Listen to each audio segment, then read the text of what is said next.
tinggi Tuhan, untuk mendahulukan Engkau di atas segala-galanya, sebab Engkau yang terbaik di kehidupan kami Tuhan. Kami datang membawa ucapan syukur kami karena Engkau telah menghiasi hidup kami dengan kebaikan-Mu, dengan berkat kemurahan-Mu Tuhan. Terima kasih Yesus, terima kasih Tuhan.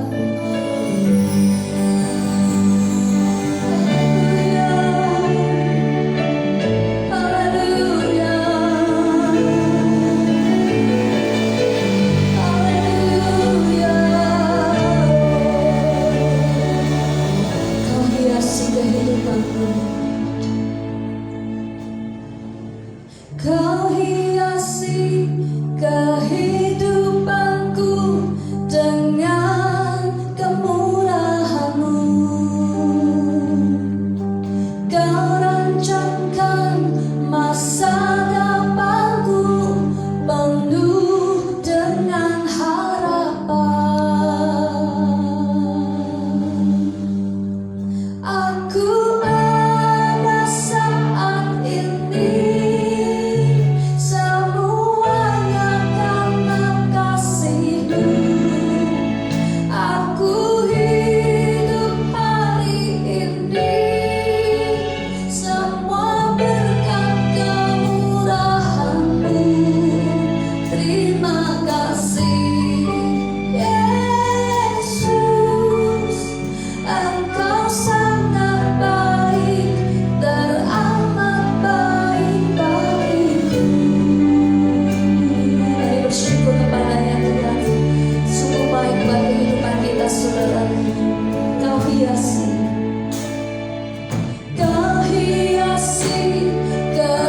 kehidupanku dengan kemurahan-Mu.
pada pagi hari ini dengan membuka hati kami agar Tuhan dapat bekerja di sepanjang ibadah pagi hari ini Tuhan. Kami menaruh setiap beban kami di bawah kaki-Mu supaya tidak merintangi kami di dalam memuji, menyembah dan bersorak-sorai pujian bagi Tuhan. Sebab Tuhan telah menghiasi hidup kami dengan semua kemurahan dan demi kemurahan. Dan kami mau katakan pada pagi hari ini, setiap hari yang kami hidupi adalah kemurahan demi kemurahan Tuhan. Kalau bukan Tuhan memberi kami kesehatan dan kekuatan, kalau Tuhan tidak memberikan kami kemampuan untuk bekerja, maka kami tidak bisa berbuat apa-apa Tuhan. Karena kami bergantung kepada Engkau, Tuhan Sang Penjunan kami. Kami bergantung sepenuhnya kepada Tuhan, cara membawa anggur kami Tuhan. Karena ketika kami menempel kepadamu, di situ ada kehidupan mengalir kepada kami. Ketika kami berlari ke sungai-Mu Tuhan, di situ kami dipuaskan. Kami yang kering, kami kembali mendapatkan kesegaran dan kekuatan. Karena itu Tuhan, kami mau menjadikan ibadah pagi hari ini bukan sebagai rutinitas atau kewajiban sebagai orang Kristen, tetapi Tuhan menjadi momen bagi kami hari ini untuk dapat menikmati jamahan selawatan Tuhan yang dahsyat itu di sepanjang ibadah pagi hari ini.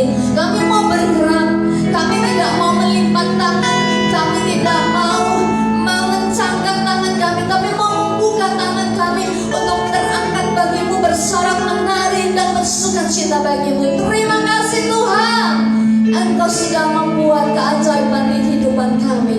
Di dalam nama Tuhan Yesus yang siap memuji Tuhan, katakan amin. Haleluya. Pak Kepala Pasnya tolong angkatin. Bapak Ibu, siapa yang mau gandol Gusti saklawase? Adik-adik tahu artinya gandol Gusti tahu enggak Noni? Oh enggak tahu. Gandol itu bergantung kepada Tuhan. Gusti itu Tuhan, gandol itu bergantung. Jadi kalau kita bergantung kepada Tuhan Yesus, gandol dumateng Gusti, kita mendapatkan kekuatan yang baru. Amin. Kita menari buat Tuhan.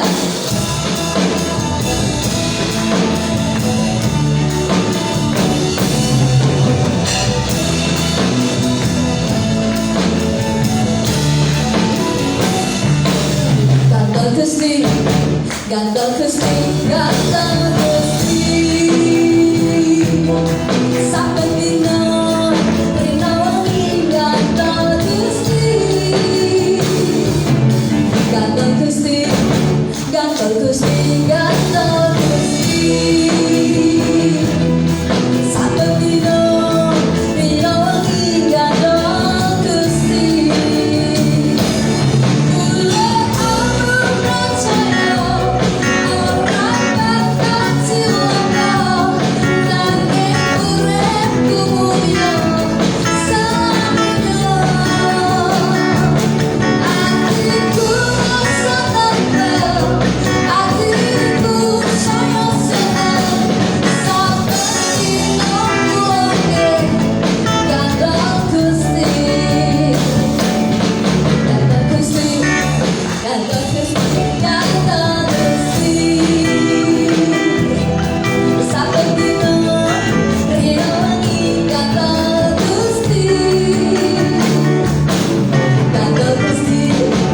Gandol Gusti, gandol Gusti.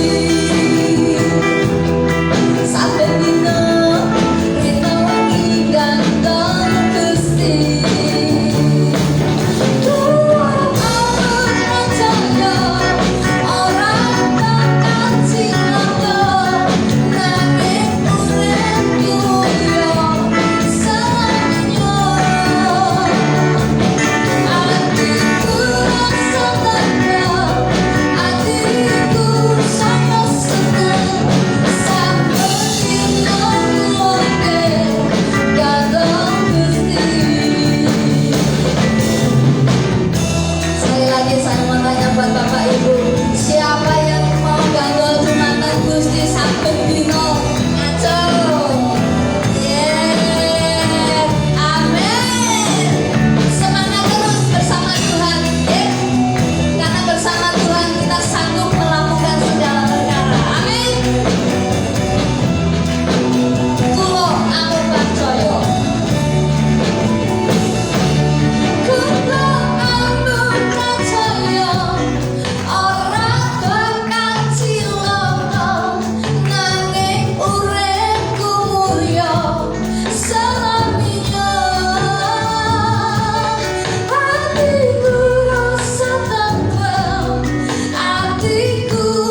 boten?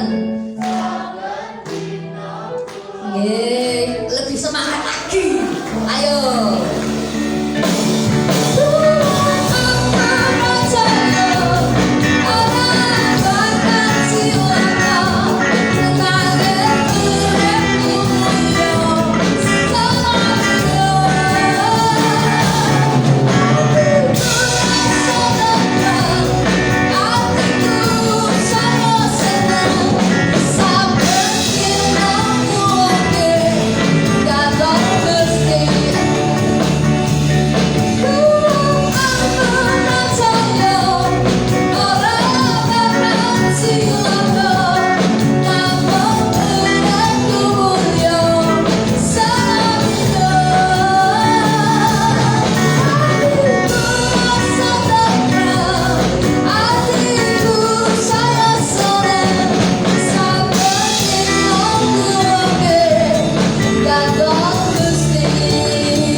Nopo?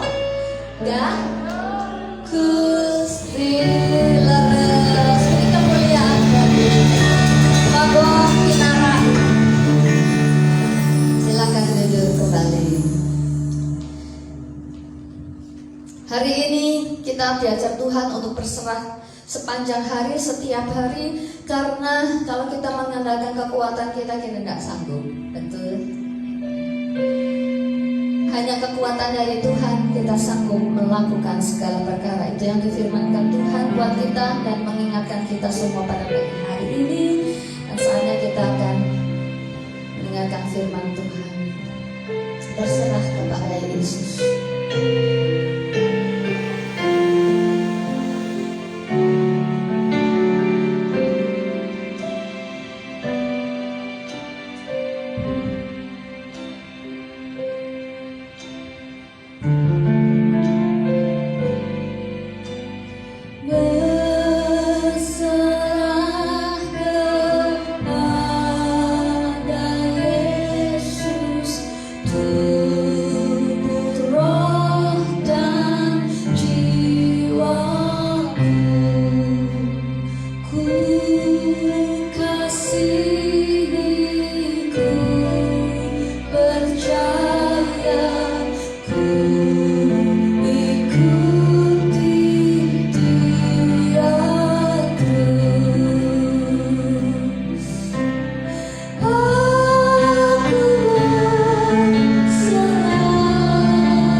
betapa kita mau berserah kepada Tuhan Yesus yang memberi kehidupan kepada kita sekalian.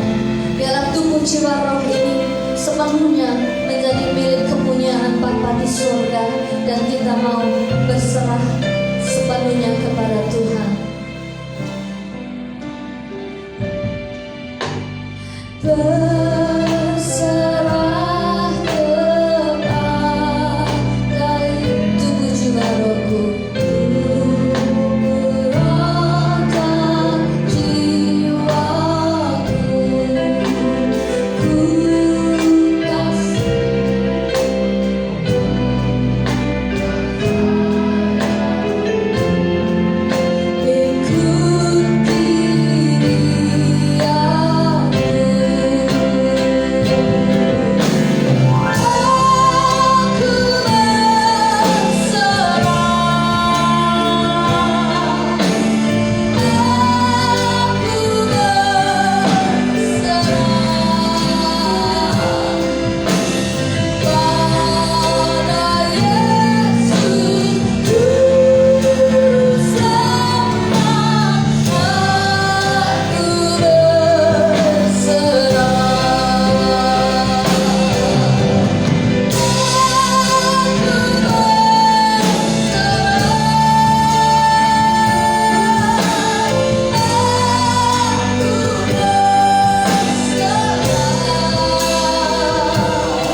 Kami mengucap syukur kepadamu Tuhan. Segala puji hormat dan syukur kami kepadamu Tuhan.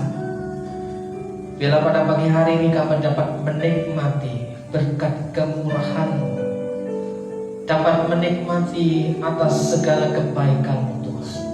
Dan kami percaya orang-orang yang menantikan Tuhan mengalami segala berkat kemurahan Tuhan.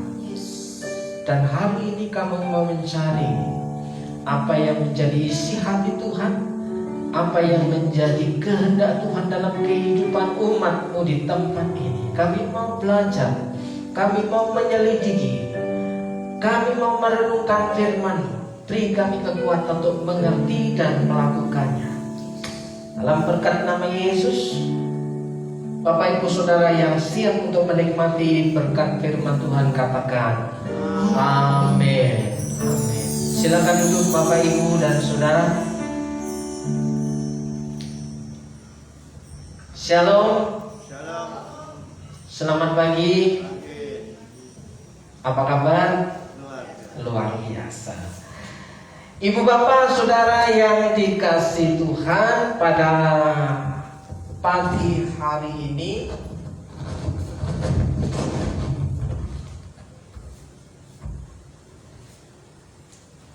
minggu yang terakhir di bulan Maret, ya, di mana kita akan memasuki bulan yang baru, berkat yang baru, sukacita yang baru di dalam Tuhan, dan masuk dalam bulan Paskah.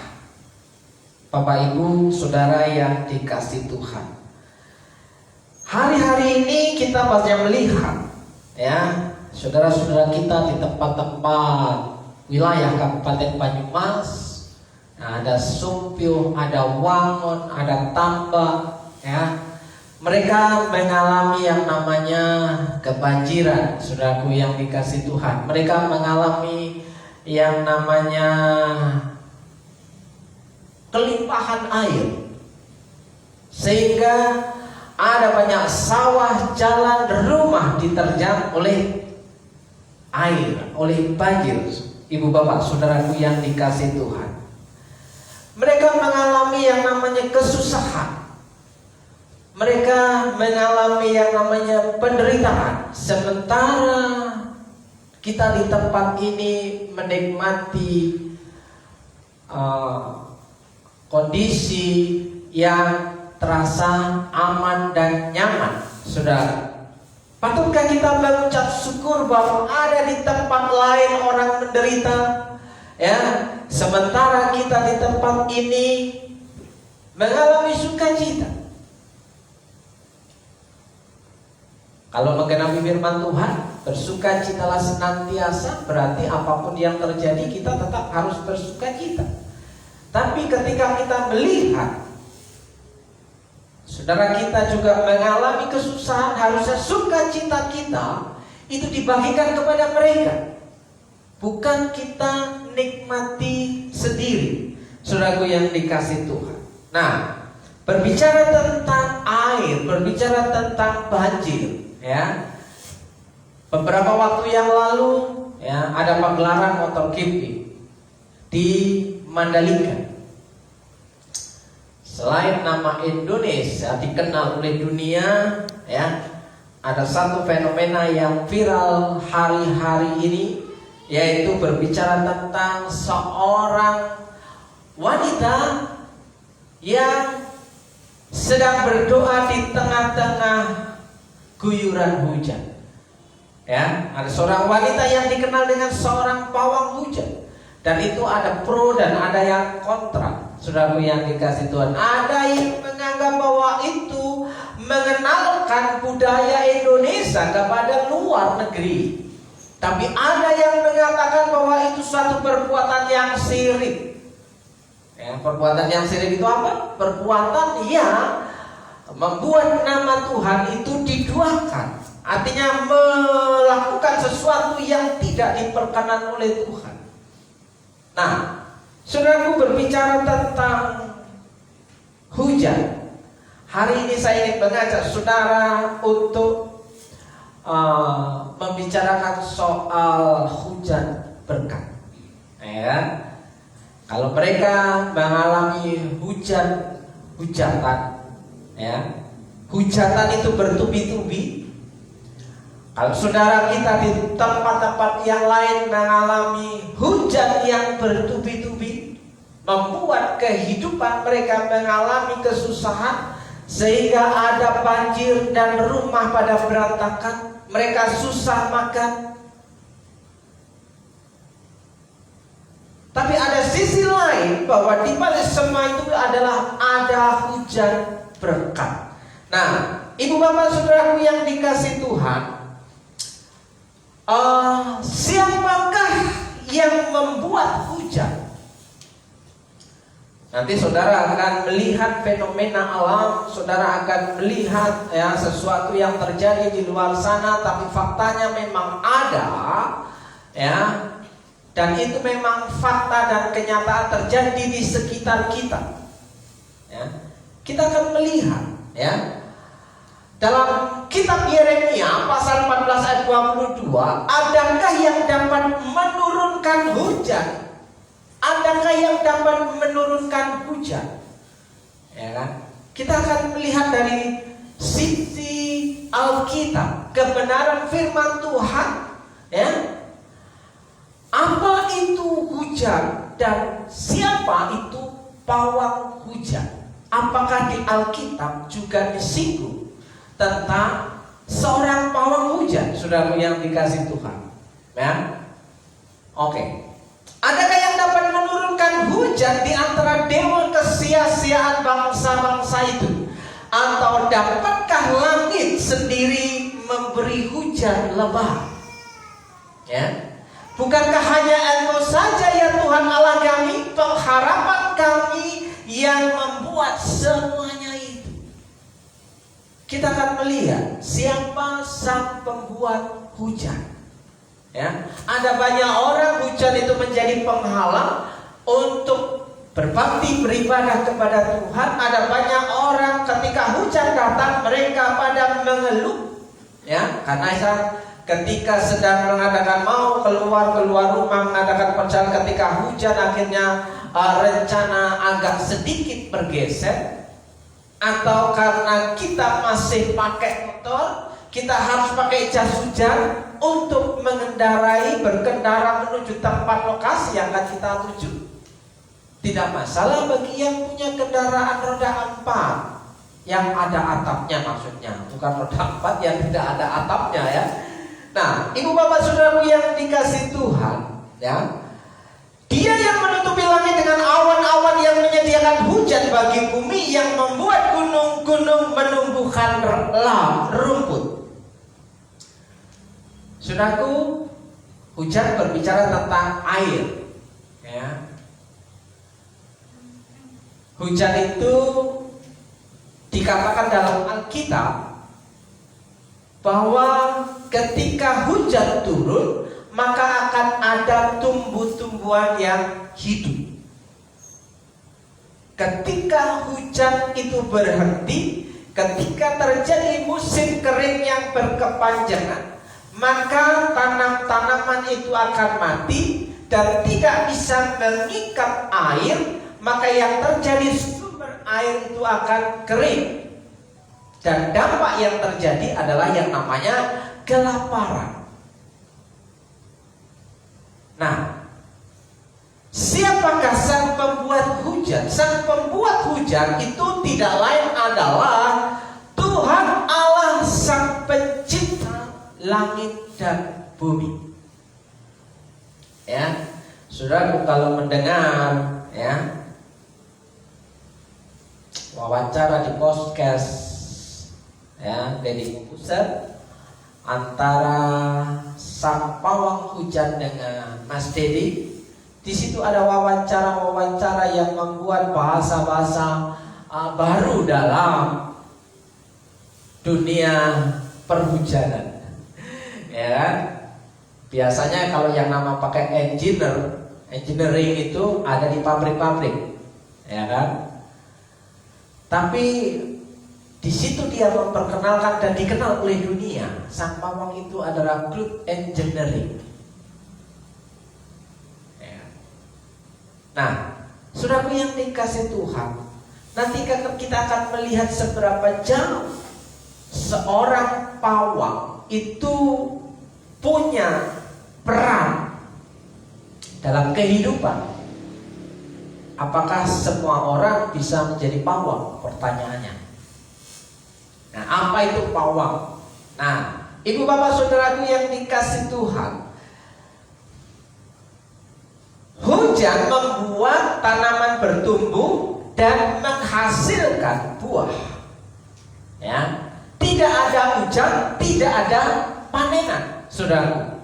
Seorang petani akan mengharapkan hujan ketika dia mau menabur benih, ya, untuk pertumbuhan tanamannya, sehingga tanamannya mengalami kecukupan kebutuhan air.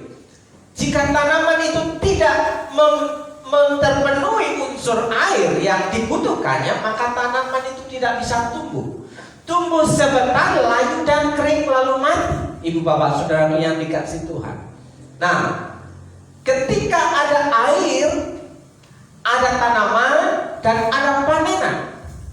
Dan Alkitab berkata di dalam Yeremia 14, ya, ada minggu-minggu yang tetap untuk panen. Ya, bagaimanakah mungkin tiap minggu seorang petani bisa panen? Adakah petani yang bisa panen tiap-tiap minggu? Ibu bapak saudara mungkin yang di kota tidak mengenal dunia pertanian, ya. Bahkan untuk menanam sayur pun banyak orang tidak mengetahuinya. Tapi kita perlu banyak belajar bahwa di Alkitab, ya, orang-orang Israel itu yang pertama dikatakan sebelum orang-orang Israel muncul, Tuhan itu adalah petani agung, di mana di Taman Eden ditempatkan, ditanam, diciptakan tanam-tanaman yang berbuah,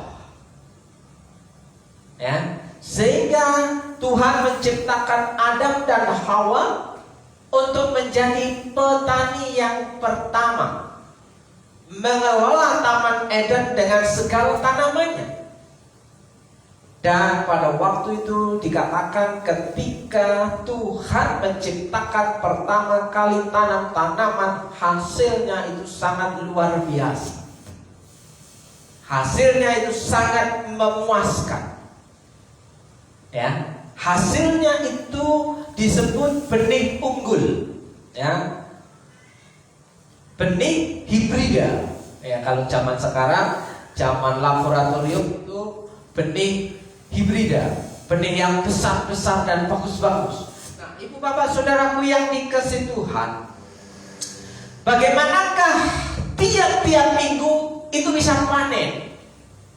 Saudaraku, adakah yang tahu tanaman apa yang bisa tiap-tiap minggu kita bisa panen? Kalau bapak ibu menanam palawija, menanam tanaman padi, itu berumur sekitar 5-6 bulan baru panen. Jadi 1 bulan olah tanah plus 5 bulan, ya, masa sampai panen, berarti ada 6 bulan untuk menghasilkan padi yang kita makan sehari-hari. Tapi ada banyak orang tidak bisa bersyukur ketika menikmati berkat Tuhan, tidak bisa menghargai makanan yang dia punya. Padahal nanamnya aja itu lama. Ibu bapak saudaraku yang dikasih Tuhan, 6 bulan, belum dengan masa menjemur, mengeringkan padi hasil panen, sekitar 1 bulan.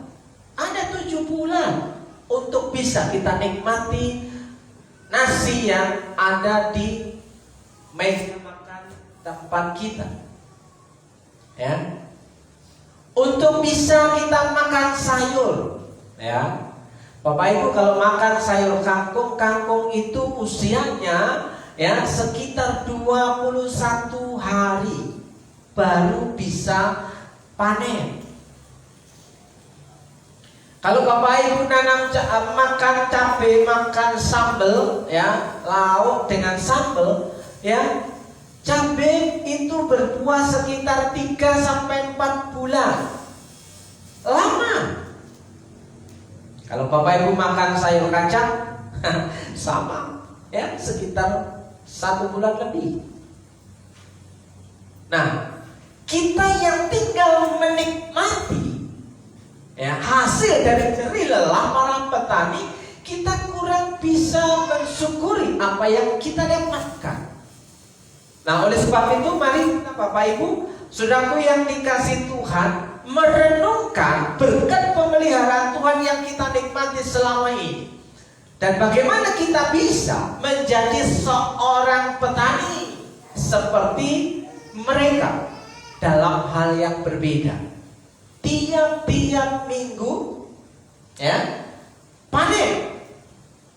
Jangan seperti bangsa Israel yang disebut dengan oleh Yeremia 14. Tetapi bangsa ini mempunyai hati yang selalu melawan dan memberontak.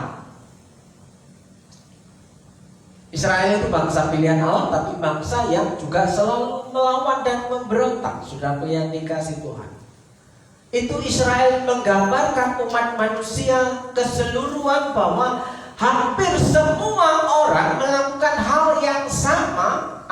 Ada perlawanan dan pemberontakan terhadap Tuhan sang pembuat hujan itu, yang memberikan panen tiap-tiap minggu. Nah, ibu bapak saudara, mereka telah menyimpang dan menghilang. Ya, yang pertama, ya, bangsa itu melawan dan memberontak. Selanjutnya, mereka menyimpang dan menghilang. Apa bedanya dengan orang Kristen zaman sekarang? Apa bedanya dengan bangsa Israel, bangsa pilihan Tuhan pada zaman Nabi Yeremia? Mereka melawan, mereka memberontak, mereka menyimpang dan menghilang. Apa artinya? Ternyata orang Kristen pun gak jauh beda dengan yang ditulis oleh Yeremia. Ya, orang Kristen yang mengaku percaya kepada Tuhan, yang selalu berdoa kepada Tuhan, itu minta diberkati hidupnya oleh Tuhan. Ternyata orang Kristen itu juga suka melawan, suka memberontak, suka menyimpang, dan suka menghilang. Menghilang kemana? Ya, entah kemana. Ya. Ibu bapak saudaraku yang dikasihi Tuhan, jika kita punya tugas dan kewajiban yang sangat besar dan tidak bisa ditinggalkan, masih bisa diterima, bahwa ketika kita menghilang, kemana? Ya, tidak ibadah, ada tugas besar, masih bisa diterima, saudaraku yang dikasihi Tuhan. Tapi kemana? Tidak ibadah. Oh, ibadah di gereja sana. Di gereja sana itu lebih pagi. Atau ibadah di gereja sana itu ibadahnya sore hari. Saudaraku yang dikasihi Tuhan, orang Kristen pun juga hidupnya semau-mau gue, ya, semau-maunya dirinya sendiri. Ya, apa artinya? Dia memilih yang membuat keuntungan dalam kehidupan pribadinya. Ya, aku mau ibadah di tempat lain, karena di sana lebih pagi atau di sana lebih sore. Sehingga di siang hari, ya, bisa pergi kemana-mana. Saudaraku, perhitungannya bisa pergi kemana-mana dan melakukan apa yang menjadi kebutuhan hidup kita. Saudaraku, padahal firman Tuhan berkata, kuduskanlah hari Sabat. Bagaimana kita bisa menggenapi firman Tuhan ini? Bagaimana kita bisa menggenapi bahwa tiap-tiap minggu itu panen? Saudaraku yang dikasihi Tuhan. Nah, ini kronologi pada zaman pelayanan Nabi Yeremia. Mereka tidak berkata dalam hatinya, baiklah kita takut akan Tuhan, Allah kita yang memberi hujan pada waktunya, hujan pada awal musim maupun hujan pada akhir musim, dan menjamin bagi kita minggu-minggu yang tetap untuk panen. Minggu-minggu yang tetap untuk panen. Semua orang kalau mau ditanya, maukah kita ada minggu-minggu yang tetap untuk panen? Artinya setiap minggu kita mengalami panen. Setiap minggu kita memetik hasil. Bukan hanya panen di akhir bulan. Bukankah kita semua mengharapkan hal yang demikian, ibu bapak saudara ya? Ketika kita berdoa kepada Tuhan, Bapa kami yang di surga, dikuduskanlah namamu, datanglah kerajaanmu, jadilah kehendakmu di bumi seperti di surga. Berikanlah kami pada hari ini makanan yang kami yang secukupnya. Hari ini makanan kami yang secukupnya, besok makanan kami yang secukupnya, besoknya lagi makanan kami yang secukupnya. Artinya tiap-tiap hari kita itu panen. Yang setuju katakan amin. Saudaraku, kalau tiap-tiap hari panen, kita bisa makan tiap-tiap hari. Kebutuhan tiap-tiap hari akan tercukupi dan terpenuhi. Dan di sini gambarannya, tiap-tiap hari ada 7 hari dalam 1 minggu. Tiap-tiap minggu yang tetap kita mengalami yang namanya panen. Minggu-minggu yang tetap untuk panen. Tapi kenapa ada banyak hal yang membuat di minggu-minggu yang kita jalani kita tidak bisa panen? Panen itu ada sesuatu yang lebih dari apa yang kita dapatkan. Ya, kalau panen dijual habis, ya itu namanya panen keselak. Keselak dijual, ya kan? Nanam, ya. Bertumbuh, berbuah, panen, belum dijemur, sudah dijual. Apalagi kalau masih di pohonnya sudah dijual. Sudah, itu namanya keselak. Keselak butuh. Ya. Oke. Kenapa kita tidak mengalami hal-hal yang Alkitab katakan? Ya. Ayat 25, kesalahanmu menghalangi semuanya ini. Jadi ada kesalahan yang menghalangi untuk kita mengalami minggu-minggu yang tetap untuk panen, ya. Dan dosa menghambat yang baik daripada dosa dan kesalahan. Di sini catatan penting. Tapi bagi orang Kristen, dosa dan kesalahan itu sesuatu yang sepele. Karena bagi orang Kristen itu terlalu mudah minta maaf kepada Tuhan. Tapi dia tidak melakukan titik balik dalam kehidupannya. Maaf hari ini, besok tetap dilakukan. Maaf hari ini, besok tetap dilakukan. Gak jauh beda dengan orang Israel di zaman Yeremia ini, saudaraku. Nah, bagaimana kita tetap minggu-minggu yang tetap untuk panen? Saudaraku yang dikasih Tuhan, kita akan melihat supaya hujan berkat itu tetap turun di tiap-tiap minggu yang kita lalui, yang kita alami, Bapak Ibu dan Saudaraku. Apakah Bapak Ibu dan Saudara menginginkan hal yang sama? Ya, setiap minggu, tiap-tiap minggu itu panenannya tetap, minggu-minggu yang tetap untuk panen. Jadi ketetapan panen itu setiap minggu. Nah, makanya diperlukan yang namanya pawang, ya. Karena yang membuat panenan itu adalah air hujan, ya. Kalau nggak ada air hujan adalah air drainase. Air drainase itu air yang dialirkan dari bendungan atau dari sungai ke tempat-tempat kita menanam tanaman yang menjadi tanaman pokok kita. Atau kalau nggak ada drainase, kita melakukan penyemprotan atau melakukan penyiraman. Nah, ternyata kita sangat butuh yang namanya air. Nah, air yang diberikan Tuhan itu adalah air hujan, ya, yang turun dari langit ke bumi. Nah, saudaraku yang dikasih ke Tuhan, kita butuh hujan. Tadi ada banyak orang yang tidak suka hujan.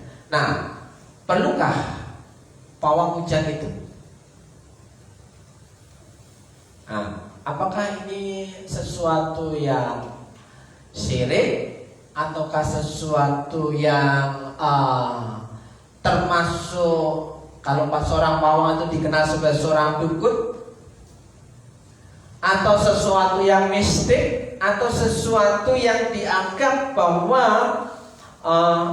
itu okultisme, itu berhubungan dengan dunia gaib. Saudaraku yang dikasih, benarkah demikian? Dalam kekristenan adakah pawang hujan? Mas Yun? Dalam dunia perikanan butuh air. Bagaimana caranya air itu bisa ada, ya kan? Langkah yang terakhir diharapkan adalah adanya turun hujan, ya. Oh, kalau cari air galon, sumbernya sudah dekat, ya. Air galon, ya, yang disedot terus menerus, kapasitas air dalam tanah lama-lama akan mengalami yang namanya debit airnya itu kurang, ya kan? Maka dibutuhkan apa? Asupan air tambahan. Satu-satunya sumber air yang paling besar adalah dari langit. Air yang ada dalam bumi sumbernya terbatas jika tidak ada yang mengelola di dalam bumi, di dalam tanah. Nah, air yang kita, kalau di musim kemarau, air yang ada di sumur, ketika kita pakai sedot pompa air, lama-lama airnya habis juga, saudaraku yang dikasih Tuhan. Nah, dibutuhkan yang namanya air yang ada dari atas. Nah, ibu bapak saudaraku yang dikasih, kalau begitu perlukah pawang hujan itu? Nah, kita kembali ke dunia kuno, ibu bapak saudaraku yang dikasih Tuhan. Tapi apa kata Alkitab? Adakah pawang hujan di dalam Alkitab?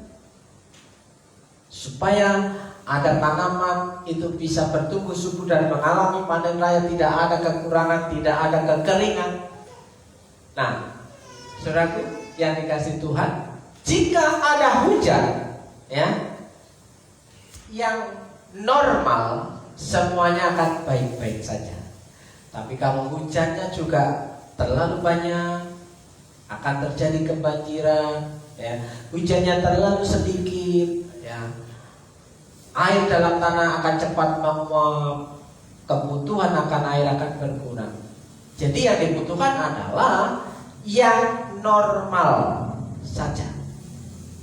Nah, untuk mengatur kenormalan ini dibutuhkan apa? Suatu galian. Nah, apakah perlu pawang hujan? Apa yang dimaksud dengan pawang hujan? Pawang itu adalah orang yang mempunyai keahlian istimewa. Seorang pawang itu mempunyai keahlian yang istimewa. Ya, contoh pawang buaya, dia bisa menghandle buaya, dia bisa mengajari buaya. Pawang apa lagi? Pawang ular, ya, dia bisa menjinakkan ular. Tapi ada pawang ular yang mati kegigit ular. Ya kan? Ada banyak pawang-pawang. Harusnya seorang pawang itu seorang yang ahli dikatakan, ya, ahli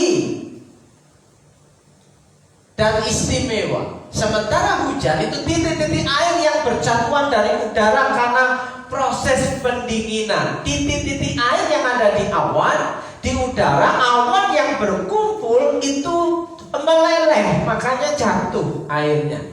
Sudah. Ya, titik-titik air yang berjatuhan dari udara karena proses pendinginan atau peristiwa jatuhnya air dari langit itu yang disebut dengan yang namanya hujan. Nah, mengutip Kamus Besar Bahasa Indonesia, ya, yang dimaksud dengan pawang hujan yakni orang yang pandai menolak hujan. Pawang hujan menurut kamus, orang yang pandai menolak hujan. Hujan mau datang dan ditolak, ya. Nah, di Indonesia pawang hujan banyak dipercaya dapat menghentikan hujan. Hujan yang mau turun ditahan, ya, atau memindahkan hujan ke tempat lain. Ya, hujannya di atas langit ini, ya, kita pindahkan ke tempat yang lain. Tapi biasanya hujan itu akan dipindahkan ke atas laut, ya, di daerah laut. Nah, saudaraku yang dikasih Tuhan, apa pentingnya memindahkan hujan? Apa pentingnya, ya, mendesaknya kita menahan hujan untuk berhenti? Saudaraku yang dikasih Tuhan, kita akan melihat satu peristiwa, ya, ada banyak contoh-contoh dalam Alkitab, ya, di Alkitab dibahas juga. Ada seorang yang ahli, ya, dan istimewa dalam mengendalikan hujan, ya. Pawang hujan itu rain handler, ya. Jadi orang yang sanggup menghandle Ya, hujan ini mau jatuh di sini, atau hujan ini mau dipindahkan ke sana, atau disuruh berhenti, atau disuruh hujan sekarang. Saudaraku yang dikasih Tuhan, kita akan melihat Elia di sungai Kerit.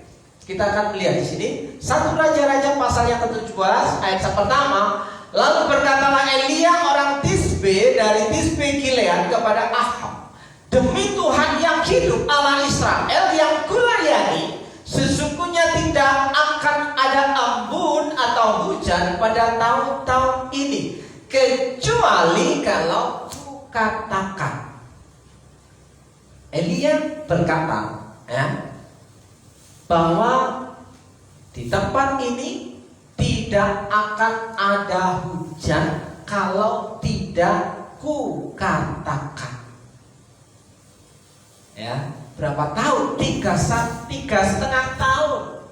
Ya, di catatan yang lain 3,5 tahun tidak ada hujan. Itu artinya 3,5 tahun mengalami kemarau yang panjang, kekeringan, kelaparan, dan yang disebut dengan yang namanya paceklik. Ya, kalau musim kemarau panjang ya susah di mana-mana, air susah, pekerjaan susah, yang punya ternak susah, ya, pokoknya serba susah. Musim penyakit, debu berterbangan di mana, musim batuk, musim pilek.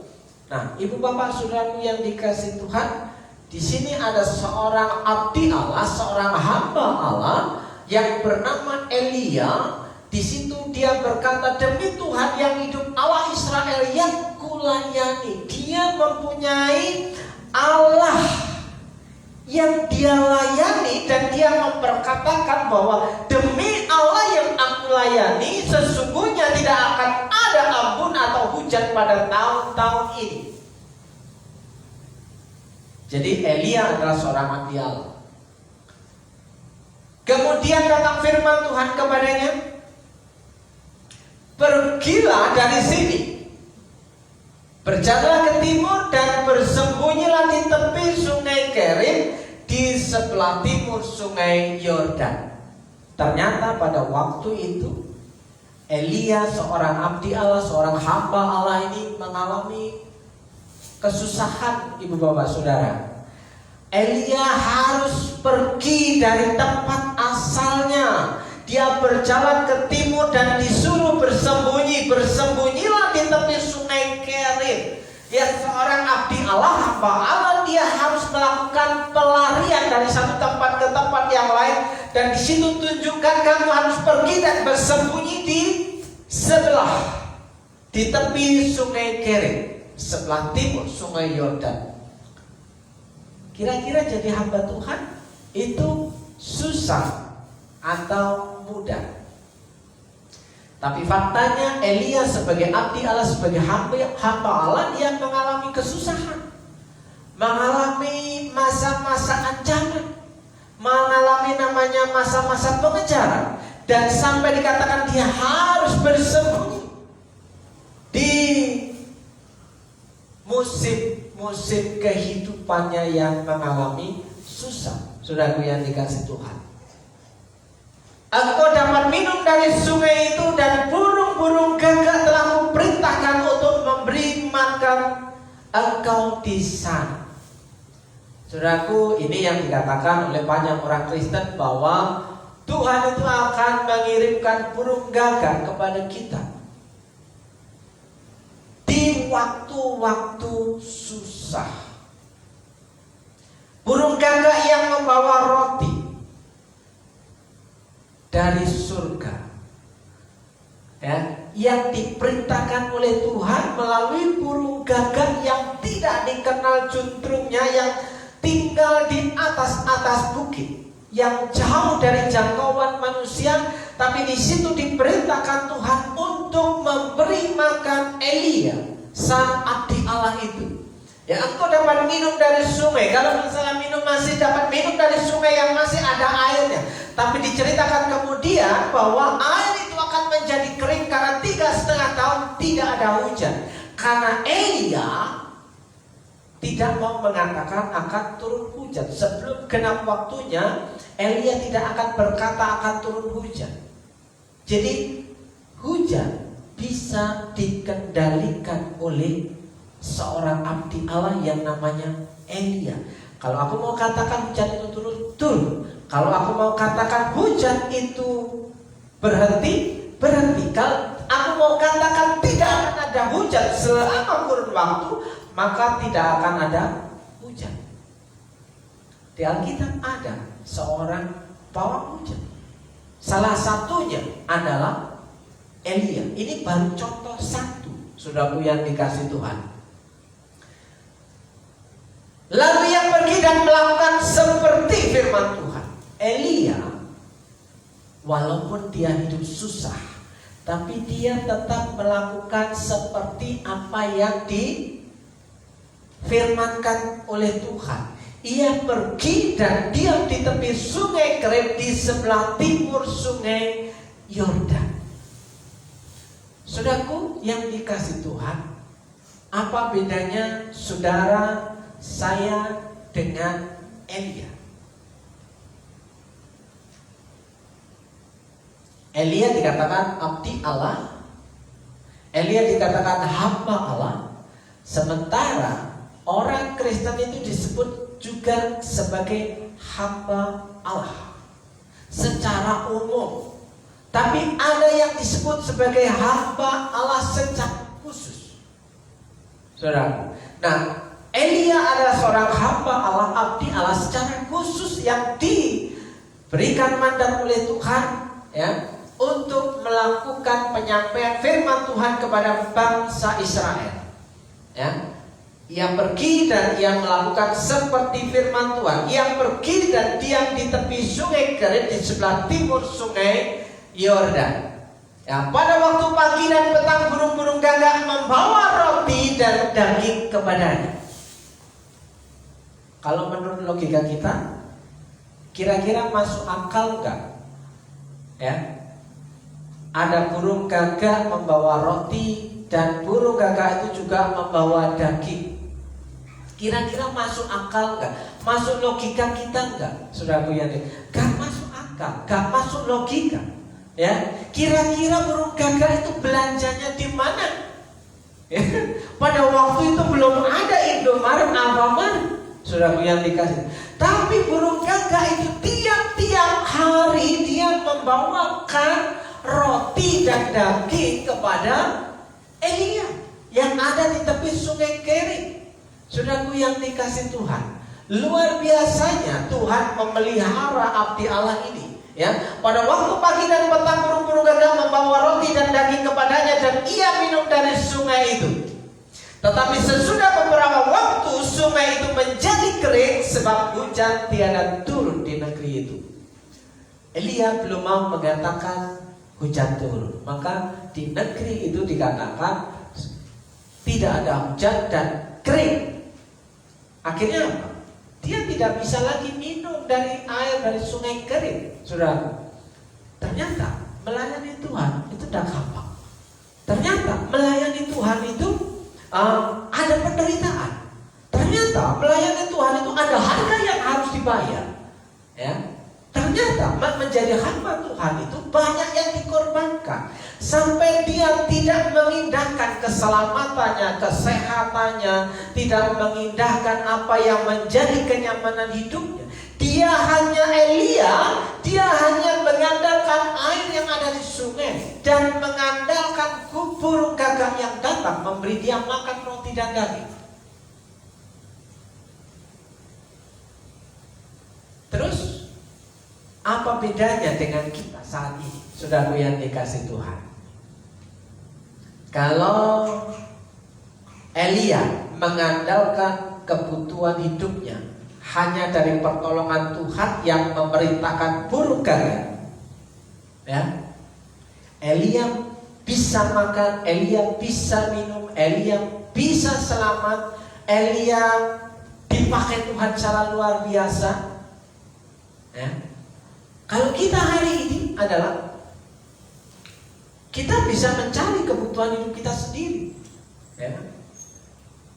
Kalaupun kita hari-hari ini berkata bahwa sudah mentok cara yang kita lakukan tidak bisa menghasilkan, saudara, saya mau katakan, tirulah apa yang dilakukan oleh Elia. Jika hidup kita dalam kondisi mentok, tidak ada lagi jalan yang bisa kita tempuh, tirulah apa yang dilakukan oleh Elia. Jadilah hamba Allah, abdi Allah yang setia. Siapapun saudara di tengah-tengah tempat pekerjaan dan hidup saudara, tidak peduli saudara ada di tempat mana, di tempat kerja mana, ya, saudara tetap menjadi abdi Allah, ya. Bisa menjadi abdi Allah di kantor, bisa menjadi abdi Allah di toko, bisa menjadi abdi Allah di jalanan, bisa menjadi abdi Allah di tempat ibadah. Tinggal saudara panggilannya ada di mana, tujuan hidup kita hari-hari yang akan datang. Nah, ibu bapak saudaraku yang dikasih Tuhan, ketika terjadi kekeringan, masihkah kita tetap akan menjadi orang yang setia? Saudaraku yang dikasih Tuhan, tidak mudah ketika dalam kondisi penderitaan itu menimpa kita, musibah menimpa kita, penderitaan, kesusahan itu menimpa kita, untuk tetap setia kepada Tuhan itu tidaklah mudah. Ada banyak kali tawaran, ada banyak kali cobaan, ada banyak kali gangguan yang membuat kita akan goyang iman kita kepada Tuhan, sehingga kita bisa melenceng, menyimpang seperti bangsa Israel. Kita bisa menyimpang, wah enak di sana. Saudaraku yang dikasih Tuhan, tidak mudah untuk tetap setia menjadi hamba Tuhan, siapapun saudara, dimanapun saudara berada. Kenapa? Karena ada banyak tawaran-tawaran dunia ini yang sedang diperhadapkan dalam kehidupan kita. Nah, ambil komitmen, ambil keputusan, apakah kita mau tetap setia melayani, ya, demi Tuhan yang hidup Allah Israel yang kulayani. Saudaraku, seperti kasus Daniel, kalaupun Tuhan tidak menolong aku akan tetap percaya kepada Tuhan. Kasus Daniel di Gua Sina. Kalau Tuhan mau menyelamatkan aku, ya itu urusan Tuhan. Tapi kalau Tuhan tidak menyelamatkan aku pun, aku akan tetap menyembah Tuhan. Keputusannya tetap sama, tetap setia dalam kondisi susah ataupun senang. Tapi ada banyak orang Kristen sulit ditemui kesetiaan dalam hidupnya, ya. Ketika kita dalam kondisi susah, kita juga sulit setia kepada Tuhan. Ketika kita dalam kondisi senang, kita juga sulit untuk setia kepada Tuhan. Mau dikasih susah, mau dikasih senang, sama-sama sulit untuk setia kepada Tuhan. Jadi maunya kita apa? Untuk dapat berkata, Tuhan berkati hidupku, ya, ku menyembahmu. Menyembah Tuhan dalam susah maupun senang, saudara yang dikasih Tuhan. Oke. Doa yang benar itu doa yang sungguh-sungguh berdoa, seperti Elia berdoa kepada Tuhan. Ternyata Elia sebagai orang yang bisa mengendalikan hujan, mau turun atau tidak, itu Elia itu orang yang sungguh-sungguh berdoa kepada Tuhan. Saudara tinggal percaya atau tidak, saudara pun bisa melakukan hal yang sama seperti Elia, ya. Dalam Yakobus pasal yang 5 ayat 17, Elia adalah manusia biasa sama seperti kita. Elia itu manusia biasa walaupun dia disebut sebagai abdi Allah, ya. Dan ia telah bersungguh-sungguh berdoa. Dia bersungguh-sungguh berdoa, ya, supaya hujan jangan turun. Dia meminta, demi Allah yang kulayani, aku mau katakan bahwa hujan tidak turun. Dan hujan tidak turun selama 3,5 tahun, ya. Dan hujan pun tidak turun di bumi selama 3 tahun dan 6 bulan. Oh, rupanya 3 tahun 6 bulan, saudaraku. Tepatnya 3 tahun 6 bulan. Elia berkata, jangan turun hujan. Luar biasa. Elia manusia biasa yang dipakai Tuhan. Saudara bisa melakukan hal yang sama tergantung saudara punya kepentingan apa. Ya, ataukah hanya untuk keren-kerenan? Oh, kalau nama Yesus hujan berhenti untuk apa? Ya. Nah, saudaraku yang dikasih Tuhan, saya punya pengalaman berkali-kali tentang hujan ini. Ya, kalau menceritakan ada banyak kesaksian-kesaksian yang saya tulis. Ya, bahkan saya berdoa hanya melalui status Facebook. Ya, Tuhan menjawab. Dalam perjalanan kurang lebih dari Unit 2 ke Tanjung Karang, itu naik motor Mas Jo, naik motor sampai Menggala hujan. Ya, sampai Menggala itu tulang bawang Lampung. Nah, ketika hujan, ketika kita naik motor bersama dengan calon istri saya pada waktu itu. Oh, istri ya? Lupa saya, maaf. Ya, mau balik lagi ke Tanjung Karang. Di situ di tengah perjalanan hujan, saya tulis status, Tuhan Yesus, bagaimana saya bisa melanjutkan perjalanan kalau sekarang ini hujan? Saya tulis dan posting di laman Facebook saya. Ternyata Tuhan Yesus juga sedang main Facebook. Dia membaca. Ya, Tuhan Yesus membaca doa saya di situ. Sebentar kemudian hujan reda dan saya dan istri kembali naik motor melanjutkan sampai Tanjung Karang. 3,5 jam perjalanan naik motor. Karena memang waktu itu adanya motor Evo. Naiknya motor Evo. Nah, saudara dikasih itu baru satu pengalaman, dan ada banyak pengalaman lain dan di tempat-tempat lain, Bapak Ibu Saudara. Yang kuncinya adalah telah sungguh-sungguh berdoa supaya hujan jangan turun, dan hujan pun tidak turun di bumi selama 3 tahun dan 6 bulan. Satu contoh lagi. Ketika di rumah ada hajatan menikahkan anak dari bibi saya, di situ ada pawang hujan dan taruh di sebuah kamar itu ubur rampainya, dan itu pernah sebagai kakaknya paman saya, seorang ahli di bidangnya. Saya bilang, ini untuk apa? Ada pisang, ada ayam, ada berbagai macam. Pisang bisa digoreng, ayam bisa digoreng, bisa dimakan. Ambil. Pawang itu berkata, repot kalau musuh pendeta. Gitu kan.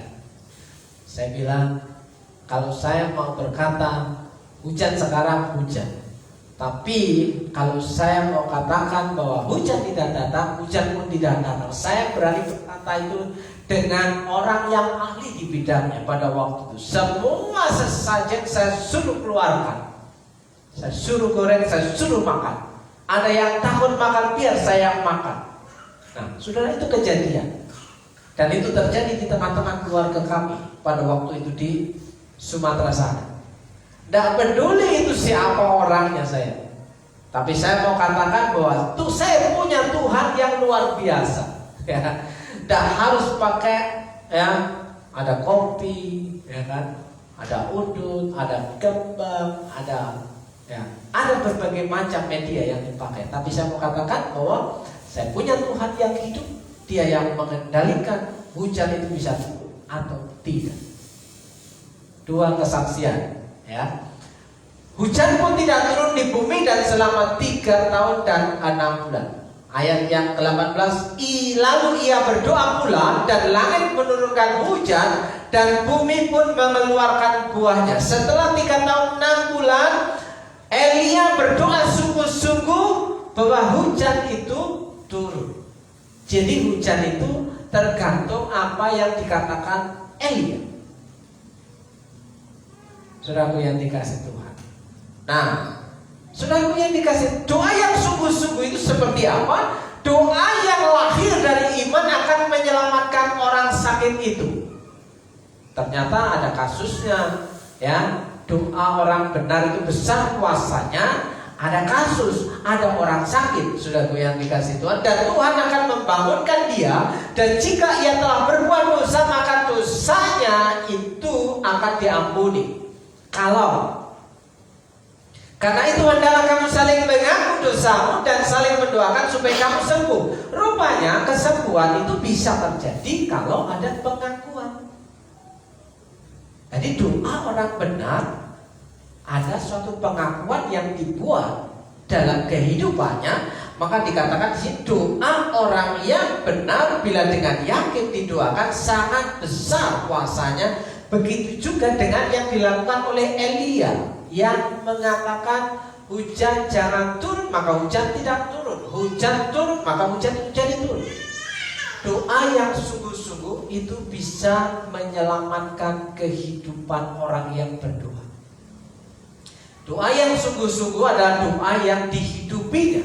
Karena di sini dikatakan adalah doa yang lahir dari iman, imannya yang mengatakan kepada Tuhan. Nah, ibu bapak saudaraku yang dikasih Tuhan, bagaimana hujan berkat, rain of blessing itu terjadi dalam kehidupan kita, ya. Dalam Yehezkiel 34 ayat 26, aku akan menjadikan mereka dan semua yang sekitar gunungku menjadi berkat. Ya, mereka semua itu manusia, ya. Mereka dan semua yang di sekitar gunungku menjadi berkat. Aku akan menurunkan hujan pada waktunya. Itu adalah hujan yang membawa berkat. Nah, kita masuk dalam poin bagaimana kita mengalami hujan berkat dalam kehidupan kita. Ya, kita harus ada di sekitar gunung Tuhan.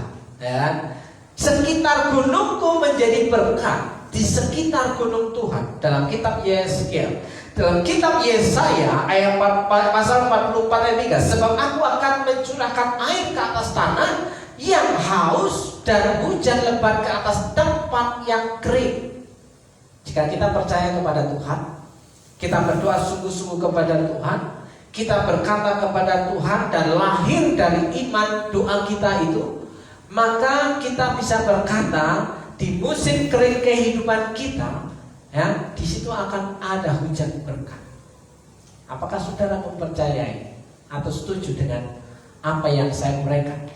Ya, ketika engkau tidak pernah memikirkan sesuatu yang bisa masuk akal dalam kehidupanmu, tapi engkau percaya bahwa Tuhan sanggup melakukan segala sesuatu di atas nalar kehidupan kita, maka akan terjadi sesuatu yang luar biasa. Mukjizat itu akan terjadi. Ya. Aku akan mencurahkan rohku ke atas keturunanmu dan berkatku ke atas anak cucumu. Ada hujan berkat itu bisa mengalir dalam kehidupan anak cucu kita. Jadi berkat itu tidak kita nikmati sendiri, kita alirkan ke orang-orang yang ada di sekitar kita. Nah, ibu bapak saudaraku, dalam Yesaya pasal 55 ayat 10, sebab seperti hujan dan salju turun dari langit dan tidak kembali ke situ, tidak pernah air yang turun dari langit itu kembali ke atas kecuali dia menguap. Ya, kalau menguap itu bukan hujan, ya. Tapi kalau air yang turun dari langit itu namanya hujan. Ya. Melainkan mengairi bumi, membuatnya subur dan menumbuhkan tumbuh-tumbuhan, memberikan benih kepada penabur dan roti kepada orang yang memakan. Artinya adalah ketika kita menikmati hubungan yang istimewa dengan Tuhan, kita akan mengalami hujan berkat, baik di musim kemarau maupun di musim penghujan. Ya, kalau orang sedang musim menanam, dia membutuhkan air. Kalau orang sedang musim menuai, dia akan membutuhkan yang namanya musim kering. Tapi di musim kering itu juga dibutuhkan yang namanya air. Baik di musim penghujan maupun di musim kering, tetap butuh air. Saudaraku yang dikasih Tuhan, kitab yang Zakaria pasal yang ke-10, mintalah hujan daripada Tuhan. Pada akhir musim semi, Tuhanlah yang membuat awan-awan pembawa hujan deras, dan hujan lebat akan diberikannya kepada mereka, dan tumbuh-tumbuhan di padang kepada setiap orang. Kepada setiap orang, bukan hanya 1-2 orang. Jika dia mau sungguh-sungguh punya iman kepada Allah yang ia sembah, maka dia bisa berbicara kepada Tuhan yang dia sembah. Kalau kita berbicara kepada Tuhan Yesus, maka di situ mintalah hujan daripada Tuhan. Jadi setiap orang punya hak. Setiap orang punya hak menjadi pawang hujan. Hujan berkat setiap minggu, dalam minggu-minggu yang tetap panen. Zakaria 14 ayat 17, tetapi bila mereka dari kaum-kaum di bumi tidak datang ke Yerusalem, Yerusalem melambangkan bait Allah, Yerusalem melambangkan tempat ibadah, untuk sujud menyembah kepada Raja, melakukan penyembahan kepada Allah, maka apa yang dia minta kepada Tuhan diberikan. Dan berusaha sungguh-sungguh mengenal Tuhan, ia pasti muncul seperti fajar, ia datang kepada kita seperti hujan. Seperti hujan pada akhir musim yang mengairi bumi. Saudaraku yang dikasih Tuhan, dari beberapa bacaan ayat-ayat Alkitab dalam kitab Perjanjian Lama, bahwa dinyatakan setiap kita, saudara dan saya, punya hak untuk meminta kepada Tuhan selama kita menjadi orang yang setia. Saudara punya hak, saudara punya otoritas, saudara punya kuasa. Doa orang benar, bila didoakan maka akan besar kuasanya. Jadi saudara punya otoritas untuk berdoa, berkata-kata, melakukan tindakan iman dalam doa, bahwa saudara sedang melakukan sesuatu demi nama Tuhan, dan itu akan terjadi dalam kehidupan saudara. Tinggal saudara mempraktekkannya. Bagaimana mengubah nasib hari ini? Bagaimana mengubah nasib kita yang buruk menjadi nasib baik, nasib yang buruk menjadi nasib yang wujud? Tinggal kata-kata iman saudara, saudara berani memperkatakannya kepada Tuhan, dan mulai melatih diri mulai dari sekarang. Latihlah diri saudara mulai dari sekarang. Berani berkata, berdoa jujur di hadapan Tuhan, maka apa yang kau doakan itu akan terjadi. Amin. Saya mengundang pemain musik untuk maju ke depan, dan kita akan melihat dalam penyembahan kita kepada Tuhan, apakah kita benar-benar sungguh-sungguh mencari Tuhan dalam kehidupan kita. Saudaraku yang dikasih Tuhan, saya dengar menonton cuplikan video yang ada di podcastnya Mas Deddy Kobuser. Saudaraku, dia mengatakan, sang pawang hujan itu mengatakan bahwa dia adalah yang punya remote AC besar di langit. Kalau saudara menonton video klipnya YouTube-nya, dia mengatakan bahwa dia punya remote besar AC di langit. Ada AC besar di langit. Dia yang punya remote-nya, dia yang mengendalikan AC besar di langit itu.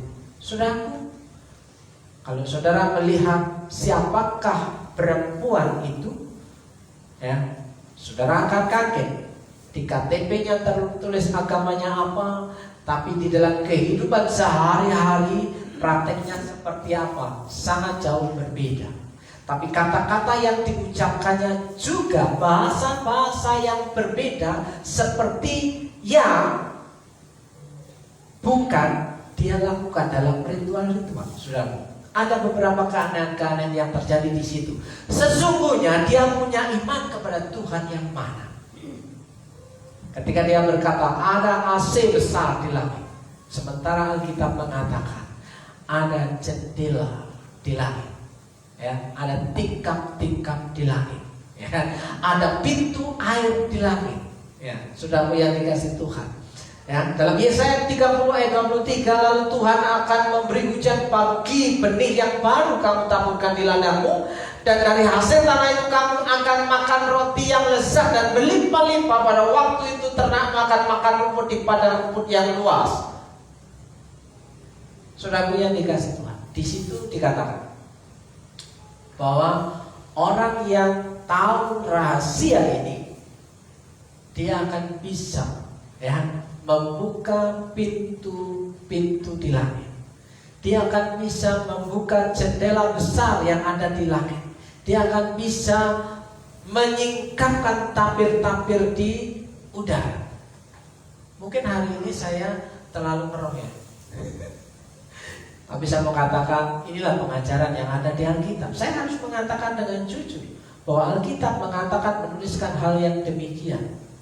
Kalau bukan itu yang kita percayai, maka hidup kita hanya sebatas apa yang kasat mata. Percayakah saudara bahwa di alam roh Tuhan itu sudah sediakan berkat yang melimpah dalam kehidupan saudara dan saya? Amin. Mari kita menyanyikan satu pujian. Beranikah kita menyerahkan diri kepada Tuhan? Beranikah kita menyerahkan hidup kita sepenuhnya kepada Tuhan? Sehingga apa yang kita katakan kepada Tuhan itu adalah sebuah doa yang jujur di hadapan Tuhan.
Saudaraku yang dikasih Tuhan, saya mau akan tunjukkan kepada saudara bahwa ada pintu-pintu di langit itu yang bisa dibuka oleh orang yang percaya kepada Tuhan.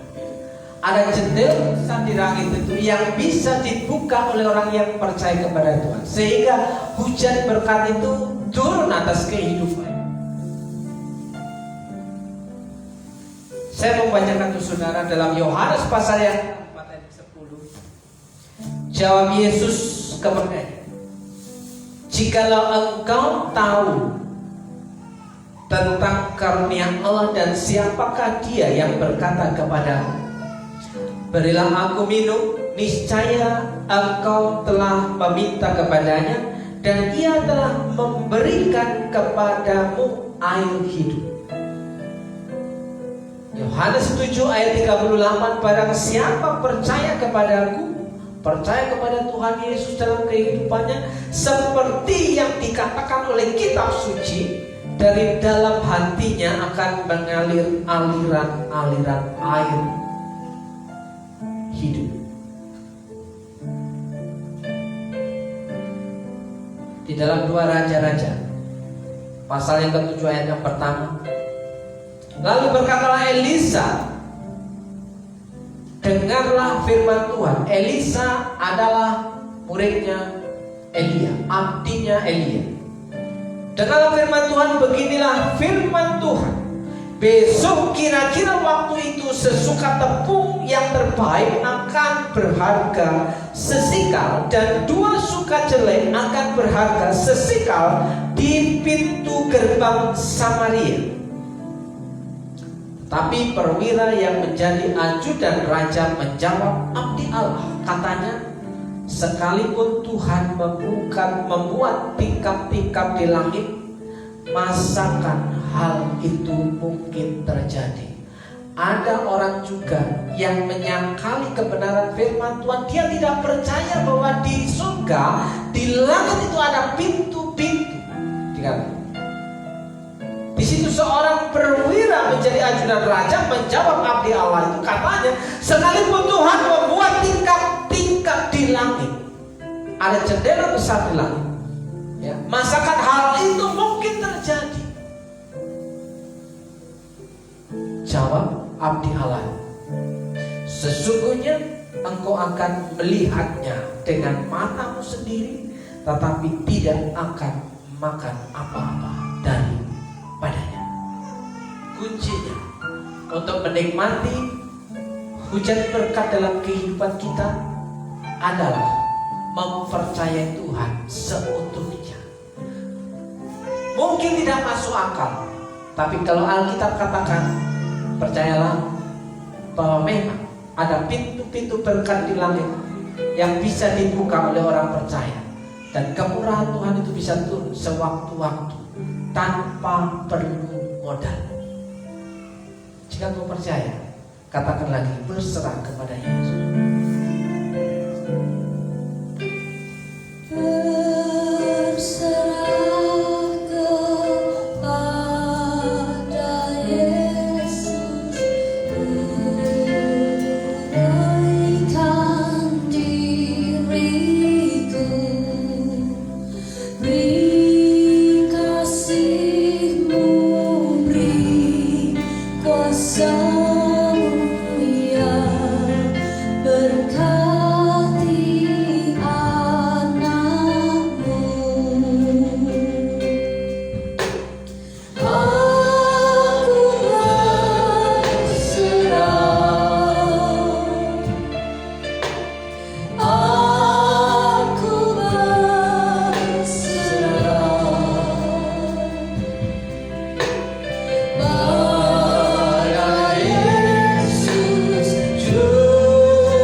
Mempercayai Engkau sesuai dengan isi kitab suci yang kami miliki hari ini dan yang kami baca, kami renungkan, dan kami mau menghidupi.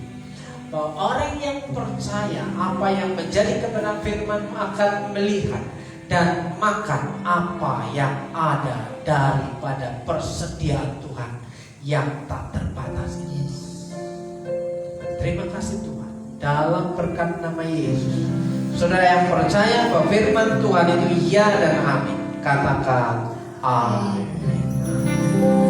Kita akan memberikan persembahan di kantong kolektor yang akan diedarkan, dan juga ada kotak untuk dana renovasi. Gandul Gusti.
kita hari ini di dalam berkat satu nama Tuhan Yesus Kristus.